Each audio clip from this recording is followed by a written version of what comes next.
வணக்கம், welcome to orange candy kitchen. நம்ம இன்றைக்கி பார்க்க போகிற ரெசிபி வந்து அவரைக்காய் தொக்கு. அது வந்து எப்படி பண்ணலான்னு பார்க்கலாம். செய்யறதுக்கு தேவையான பொருள், செய்முறை என்னென்னு பார்க்கலாம். ஸோ ஃபஸ்ட்டு வந்து இதுக்கு வந்து நான் 1/4 கிலோ அவரைக்காய் எடுத்திருக்கேன். ஸோ இந்த அவரைக்காய் வந்து நல்லா அலசி வச்சுருக்கேன். ஸோ இதை வந்து ஃபஸ்ட்டு வந்து நம்ம கட் பண்ணிக்கணும். அதுக்கு வந்து நம்ம வந்து அதை கொஞ்சம் முத்திர அவரைக்காவாக இருந்தால் அதோட சைடில் நரம்புலாம் இருக்கும், அந்த நரம்புலாம் கட் பண்ணி எடுத்துடணும்.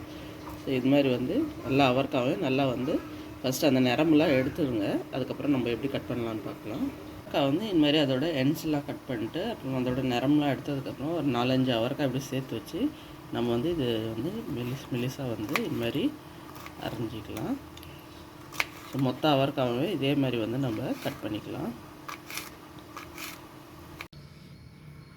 இப்போ பாருங்கள், மொத்த அவரைக்காயும் வந்து இந்த மாதிரி வந்து பொடி பொடியாக நறுக்கி வச்சுக்கணும். ஸோ வாங்க இந்த அவரைக்காய் தொக்கு எப்படி சேர்த்துணுவாங்க பார்க்கலாம். இதுக்கு வந்து ஒரு அடி கனமான கடாய் எடுத்துக்கோங்க. இதில் வந்து 1 ஸ்பூன் அளவுக்கு வந்து எண்ணெய் சேர்த்துக்கலாம். எண்ணெய் வந்து நல்லா சூடாகட்டும். எண்ணெய் சூடாக இதில் வந்து 1/4 டீஸ்பூன் அளவுக்கு கடுகு சேர்த்துக்கலாம். கூடவே வந்து 1/4 டீஸ்பூன் அளவுக்கு சீரகம் சேர்த்துக்கலாம். கடுகு சீரகம் வந்து நல்லா பொரியட்டும். கடுகு சீரகம்லாம் நல்லா பொரிஞ்சதுக்கப்புறமா நம்ம இதில் வந்து ஒரு 3 பல் பூண்டு வந்து இடித்து சேர்த்துக்கலாம். ஒரு 10 அளவுக்கு வந்து ஃப்ரெஷ் கருவேப்பிலை, அப்புறமா ஒரு மீடியம் சைஸ் வெங்காயம் வந்து பொடியாக நறுக்கி இதில் சேர்த்துக்கலாம்.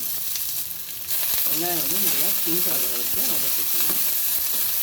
வெங்காயம் வந்து நல்லா பிங்க் ஆகிடுச்சு. இந்த ஸ்டேஜில் வந்து நம்ம ஒரு பொடியாக நறுக்கின தக்காளி வந்து மீடியம் சைஸ் தக்காளி சேர்த்துக்கலாம். தக்காளியும் ஸ்லைஸாக வந்து வேகட்டும். அடுத்ததாக வந்து நம்ம நறுக்கி வச்சுருக்க அவரைக்காய் வந்து இதில் சேர்த்துக்கலாம்.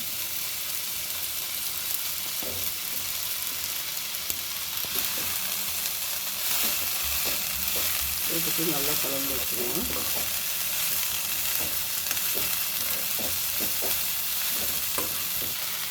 இது கூட வந்து இது அவரைக்காய்க்கு தேவையான அளவுக்கு உப்பு சேர்த்துக்கலாம். 1/4 டீஸ்பூன் அளவுக்கு வந்து மஞ்சள் தூள், அப்புறம் 1 டேபிள் ஸ்பூன் அளவுக்கு வந்து குழம்பு மிளகாத்தூள் சேர்த்துக்கிறாங்க. நீங்கள் குழம்பு மிளகாத்தூள் இல்லைன்னா வெறும் மிளகாத்தூளும் மல்லித்தூளும் தனித்தனியாக சேர்த்துக்கோங்க. இது மசாலாலாம் சேர்த்துட்டு நம்ம வந்து ஒரு கரைச்சிடலாங்க. நல்லா கலந்து விட்டுட்டு இதில் வந்து ஒரு 1/4 கப் அளவுக்கு வந்து நம்ம தண்ணி சேர்த்துக்கலாம். தண்ணி சேர்த்ததுக்கப்புறம் நம்ம மீடியம் ஃப்ளேமில் வச்சுட்டு ஒரு மூடி போட்டு நல்லா ஒரு 10-15 மினிட்ஸ் வந்து நல்லா அவரைக்காய் வேகட்டும் விட்டுலாம். நடுவில் ஓப்பன் பண்ணி நம்ம வந்து நல்லா மிக்ஸ் பண்ணி விட்டுக்கலாம். இப்போ பாருங்கள், 12 நிமிஷம் ஆகிடுச்சு.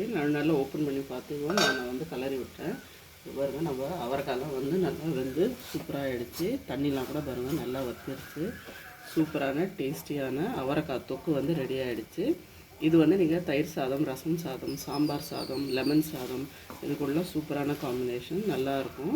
ஸோ கண்டிப்பாக இந்த ரெசிபி ட்ரை பண்ணி பாருங்கள். உங்களுக்கும் பிடிச்சிருக்கும்னு நினைக்கிறேன். இந்த வீடியோ உங்களுக்கு பிடிச்சிருந்தா லைக் பண்ணுங்கள், ஷேர் பண்ணுங்கள். அப்புறம் மறக்காமல் எங்கள் சேனல் ஆரஞ்ச் கேண்டி கிச்சனுக்கு வந்து சப்ஸ்கிரைப் பண்ணுங்கள்.